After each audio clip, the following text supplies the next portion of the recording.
Here I have LG K8 2017, and today I'm going to show you how to enter safe mode on this device. So firstly you have to hold down power key, and after the turn off menu appears, you have to hold down your finger on power off, then it proposes you to enter safe mode and you just tap turn on. And after that your device will be restarted in a safe mode.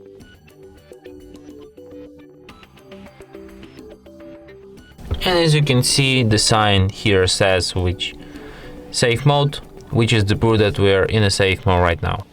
So if you want to quit this mode, just restart your LG, and after that it will be restarted in a normal mode.